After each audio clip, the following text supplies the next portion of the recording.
Hi friends, എല്ലാവർക്കും നമസ്കാരം. ഞാൻ ഗുഡ്സൺ കട്ടപ്പന. പുതിയൊരു വീഡിയോയിലേക്ക് എല്ലാവർക്കും വീണ്ടും സ്വാഗതം. 2023 നിങ്ങൾ കാറിൻ്റെയോ ടൂ വീലറിൻ്റെയോ ലൈസൻസ് എടുക്കാനായിട്ട് ഉദ്ദേശിക്കുന്നവരാണെങ്കിൽ ഇന്നത്തെ വീഡിയോ നിങ്ങൾ ശ്രദ്ധയോടെ കാണുക. എന്തൊക്കെ റൂൾസ് ആണ് നമ്മൾ ഇനി ലൈസൻസ് എടുക്കുമ്പോൾ ഈ ഇയറിൽ മാറ്റം വന്നിട്ടുള്ളത് എന്നുള്ളതൊക്കെ ഡീറ്റെയിൽ ആയിട്ട് പറയാം. ഒപ്പം തന്നെ നിങ്ങൾക്ക് കാറിൻ്റെയും ടൂ വീലറിൻ്റെയും ലൈസൻസ് എടുക്കുന്ന സമയത്ത് ഇത് എളുപ്പത്തിൽ എടുക്കാനായിട്ട് എന്തൊക്കെ കാര്യങ്ങൾ ഡ്രൈവിങ്ങിൽ ശ്രദ്ധിക്കണം, എന്തൊക്കെ നമ്മൾ പഠിക്കണം, അതിനെക്കുറിച്ച് ഡീറ്റെയിൽ ആയിട്ട് തന്നെ ഇന്നത്തെ വീഡിയോയിൽ നിങ്ങളുമായിട്ട് പങ്കുവെക്കാം. അതുകൊണ്ട് തന്നെ ലൈസൻസ് എടുക്കാനായിട്ട് ഉദ്ദേശിക്കുന്നവർ ഈ വീഡിയോ മിസ് ചെയ്യാതെ പൂർണ്ണമായിട്ട് കാണാൻ ശ്രമിക്കുക. നിങ്ങൾക്ക് ലൈസൻസ് എടുക്കുന്നതുമായിട്ട് ബന്ധപ്പെട്ട എല്ലാ സംശയങ്ങളും മാറിക്കിട്ടുന്ന ഒരു വീഡിയോ ആയിരിക്കും. അതുകൊണ്ട് വീഡിയോ ഇഷ്ടമായെങ്കിൽ കമന്റ് ബോക്സിൽ ഒന്ന് രേഖപ്പെടുത്തുക. ഒപ്പം ചാനൽ സബ്സ്ക്രൈബ് ചെയ്യാത്തവരുണ്ടെങ്കിൽ ചാനൽ ഒന്ന് സബ്സ്ക്രൈബ് ചെയ്തിട്ടേക്കുക. ഓക്കെ, അപ്പം നമുക്ക് വീഡിയോ ആരംഭിക്കാം. അതായത് നമുക്കൊരു കാറിൻ്റെ ആയിക്കോട്ടെ ഒരു ടൂ വീലറിൻ്റെ ആയിക്കോട്ടെ ലൈസൻസ് എടുക്കുമ്പോൾ നിങ്ങൾ മനസ്സിലാക്കേണ്ടത് നമുക്ക് ആദ്യത്തെ കടമ്പ എന്ന് പറയുന്നത് ലേണേഴ്സ് എഴുതുക എന്നുള്ളതാണ്. അപ്പോൾ ലേണേഴ്സ് എന്ന് പറയുന്നത് ഒരു എക്സാമാണ്. ഈ ഒരു പേപ്പറിന് 6 മാസത്തെ വാലിഡിറ്റി ഉള്ളൂ. ഈ ലേണേഴ്സ് എഴുതിയതിന് ശേഷം ആ ഒരു പേപ്പർ കൈവച്ച് അതിനുശേഷം മാത്രമേ നമുക്കൊരു വണ്ടി നിയമപരമായിട്ട് ഡ്രൈവിംഗ് സീറ്റിൽ കയറിയിരുന്ന് ഓടിച്ച് പഠിക്കാനായിട്ട് കഴിയത്തുള്ളൂ. അതിനു മുന്നേ നമ്മൾ വണ്ടി റോഡിൽ ഉണ്ടെങ്കിൽ അല്ലെങ്കിൽ വണ്ടി പഠിച്ചിട്ടുണ്ടെങ്കിൽ അത് നിയമപരമായിട്ട് വലിയ തെറ്റാണ്. അപ്പോൾ നമ്മൾ ഒരു വണ്ടി ഓടിക്കുന്ന ആളാണെങ്കിലും ഓടിക്കാത്ത ആളാണെങ്കിലും, ഇപ്പോൾ പല ആൾക്കാർക്കും വണ്ടി ഓടിക്കുന്നവരുണ്ട്, ലേണേഴ്സ് പോലും എഴുതാതെ വണ്ടി ഓടിക്കാൻ അറിയാവുന്ന ആൾക്കാരുണ്ട്. അപ്പോൾ അങ്ങനെയുള്ളവരാണേലും അല്ലെങ്കിലും നിങ്ങൾ ലേണേഴ്സ് എഴുതണം. ലേണേഴ്സ് എഴുതിയതിന് ശേഷം നമുക്ക് ആ ലേണേഴ്സിൻ്റെ പേപ്പർ കിട്ടിയിട്ട് ഒരു 30 ദിവസം ടൈം തരും വണ്ടി പഠിക്കാനായിട്ട്. കാരണം ഈ ലേണേഴ്സ് എഴുതി അതിനുശേഷം നമുക്ക് ലൈസൻസ് എടുക്കാനായിട്ട് അല്ലെങ്കിൽ പഠിക്കാനായിട്ടുള്ള ഒരു ടൈം തരുന്നത്. അതിനു മുന്നേ നമുക്ക് ഡ്രൈവിംഗ് സീറ്റിൽ പോലും കയറിയിരിക്കാനായിട്ടുള്ള അനുവാദമില്ല. അപ്പോൾ ഈ 30 ദിവസം നമ്മൾ വണ്ടി ഓടിച്ച് പഠിക്കാനായിട്ടുള്ള ഒരു ടൈമാണ് തരുന്നത്. അപ്പോൾ ഈ ടൈമിലാണ് നമ്മൾ സത്യത്തിൽ ഒരു വണ്ടി പഠിച്ചു തുടങ്ങേണ്ടത്. അപ്പം അത് പഠിക്കുന്ന സമയത്ത് ഈ ലേണേഴ്സിൻ്റെ പേപ്പർ നമ്മുടെ കയ്യിൽ ഉണ്ടായിരിക്കണം. അങ്ങനെ പഠിച്ച് നമ്മളൊരു 30 ദിവസം കഴിയുമ്പോൾ മാത്രമേ നമുക്ക് ഡ്രൈവിംഗ് ടെസ്റ്റിനുള്ള ഡേറ്റ് എടുക്കാനായിട്ട് കഴിയത്തുള്ളൂ. അപ്പം നിങ്ങൾക്ക് ഇതുമായിട്ട് ബന്ധപ്പെട്ട ചില കാര്യങ്ങൾ പറയാം. അപ്പം ലേണേഴ്സ് നമുക്ക് എങ്ങനെ എഴുതാം? ലേണേഴ്സ് എഴുതണമെന്നുണ്ടെങ്കിൽ ഓൺലൈനിൽ നമുക്ക് ആപ്ലിക്കേഷൻ ഇടണം. അതിന് സാരഥി പരിവാഹൻ എന്ന് പറയുന്ന കേന്ദ്ര ഗവൺമെൻറ്റിൻ്റെ ഇന്ത്യയിൽ മൊത്തമായിട്ട് വരുന്ന ഒരു സൈറ്റിലാണ് നമ്മൾ ഇതിനുള്ള ആപ്ലിക്കേഷൻ ഇടുന്നത്.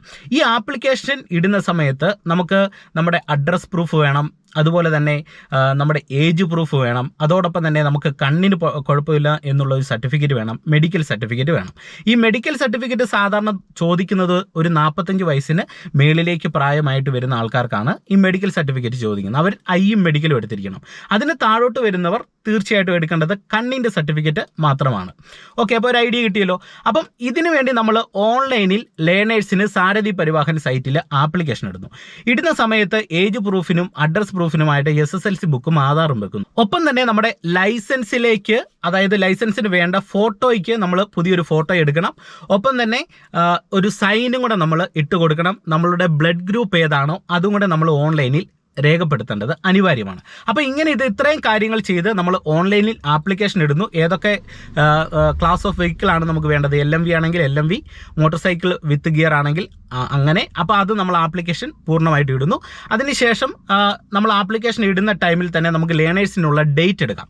അത് ഏത് RT ഓഫീസിൻ്റെ കീഴിലാണോ അവിടെ പോയി നമ്മൾ വിദ്യാർത്ഥികൾ കൃത്യമായിട്ടും മറ്റൊരാൾക്കും ഇതിനകത്ത് അവകാശമില്ല, നമ്മൾ അവിടെ ചെന്ന് ഈ ഒരു ഓൺലൈനിലുള്ള ലേണേഴ്സ് എക്സാം എഴുതണം. എഴുതുന്ന സമയത്ത് നമ്മളോട് ഫോണിലേക്കൊരു OTP വരും. കാരണം ലേണേഴ്സിനുള്ള ആപ്ലിക്കേഷൻ ഇടുന്ന സമയത്ത് നമ്മുടെ ഫോൺ നമ്പർ വെച്ചിട്ട് ആണ് നമ്മൾ ആപ്ലിക്കേഷൻ ഇടുന്നത്. അപ്പം ഈ ഫോണിലേക്ക് വരുന്ന OTPയിൽ നമുക്ക് ലേണേഴ്സ് എഴുതുന്ന സമയത്ത് ഒരു പാസ്വേഡ് കിട്ടും. ഈ പാസ്വേഡ് വെച്ചിട്ട് അതാത് RT ഓഫീസിൻ്റെ കീഴിൽ നമ്മൾ തന്നെ ചെന്ന് ലേണേഴ്സ് എഴുതണം. ഇതാണ് നിയമപരമായിട്ടുള്ളൊരു കാര്യം. അതായത് എല്ലാ കാര്യങ്ങളും സ്വയമായിട്ട് നമ്മൾ ചെയ്യേണ്ടതാണ്. അതാണ് ഈ ഓൺലൈൻ സംവിധാനം കൊണ്ട് ഉദ്ദേശിക്കുന്നത്. അപ്പോൾ നിങ്ങളൊരു ഡ്രൈവിംഗ് സ്കൂളിലാണ് സമീപിക്കുന്നതെങ്കിൽ അവരുടെ സഹായത്തോടെ നിങ്ങൾക്കിത് ചെയ്യാം. പക്ഷേങ്കിൽ എക്സാം എഴുതുന്ന ആരാണ്? നമ്മൾ തന്നെയാണ്.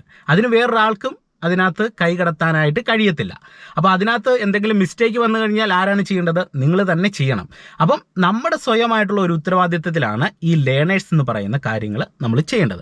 ഓക്കെ, അപ്പോൾ അങ്ങനെ ലേണേഴ്സ് എഴുതി പാസ്സായി കഴിയുമ്പോൾ പിന്നീട് നമുക്ക് അന്നേ ഡേറ്റ് മുതൽ വണ്ടി പഠിച്ചു തുടങ്ങാനായിട്ട് കഴിയും. അങ്ങനെ വണ്ടി നമ്മൾ പഠിച്ചു കഴിയുന്നതിന് ശേഷം ഒരു 30 ദിവസത്തിന് ശേഷം മാത്രമേ നമുക്ക് പിന്നീട് ഡ്രൈവിംഗ് ടെസ്റ്റിനുള്ള ഡേറ്റ് കിട്ടത്തുള്ളൂ. അപ്പോൾ അതിന് നമുക്ക് ഓൺലൈനിൽ നോക്കാം. ഓൺലൈനിൽ നോക്കുന്ന സമയത്ത് 30 ദിവസത്തിന് ശേഷം ശേഷം ഏതാണോ ഡേറ്റ് ഏറ്റവും അടുത്തുള്ളത് ആ ഡേറ്റ് എടുക്കാം. അപ്പം നമുക്ക് ഇഷ്ടമുള്ള ഒരു ഡേറ്റ് എടുക്കാമെന്ന് ചോദിച്ചു കഴിഞ്ഞാൽ അവിടെ അവൈലബിൾ ആയിട്ടുള്ള ഒരു ഡേറ്റ് മാത്രമേ കഴിയത്തുള്ളൂ. അതൊരു 30 ദിവസത്തിന് ശേഷം ചിലപ്പോൾ നേരത്തെ ആൾക്കാർ ബുക്ക് ചെയ്ത ഡേറ്റുകൾ ഫില്ലായി കഴിയും. അപ്പോൾ ചിലപ്പോൾ എന്ത് ചെയ്യും, ഒരു 1.5 മാസം ആകാം, അല്ലെങ്കിൽ ചിലപ്പോൾ 2 മാസമാകാം, ചിലപ്പോൾ 2.5 മാസം ആകാം, ചിലപ്പോൾ മുന്നോട്ട് നീണ്ടും പോയേക്കാം.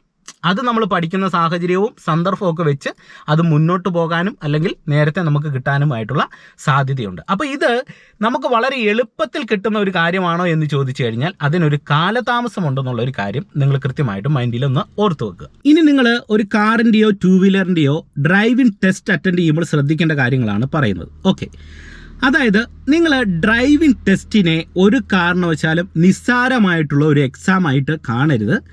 അതോടൊപ്പം തന്നെ ഇതിനൊരു പ്രാധാന്യം നിങ്ങൾ കൊടുക്കാതിരിക്കരുത്. നിങ്ങൾ ഏതൊരു എക്സാം എഴുതുന്നോ അതിന് തക്കതായിട്ടുള്ളൊരു പ്രാധാന്യം നിങ്ങൾ ഡ്രൈവിംഗ് ടെസ്റ്റിന് കൊടുക്കേണ്ടത് ആവശ്യമാണ്. ഒരിക്കലും നിസ്സാരമായിട്ട് നിങ്ങൾ കാണരുത്. ഓക്കെ, ഇനി ഈ ഡ്രൈവിംഗ് ടെസ്റ്റ് അറ്റൻഡ് ചെയ്യുന്ന സമയത്ത് കുറേയധികം റൂൾസ് ഉണ്ട്. ഇത് കൃത്യമായിട്ടും പാലിക്കണം. കാരണം നമ്മളൊരു വണ്ടിയുമായിട്ട് റോഡിലേക്ക് ഇറങ്ങേണ്ടതാണ്, അപകടങ്ങൾ ഉണ്ടാകാൻ പാടില്ല. അപ്പം നന്നായിട്ട് പഠിക്കുക എന്നുള്ളതാണ് ആദ്യത്തെ ഒരു കടമ്പ. ഇനി ഇത് പഠിച്ചതിന് ശേഷം നമ്മൾ എച്ചെടുക്കുന്ന സമയത്ത് പരമാവധി റണ്ണിങ്ങിൽ എച്ചെടുക്കുക.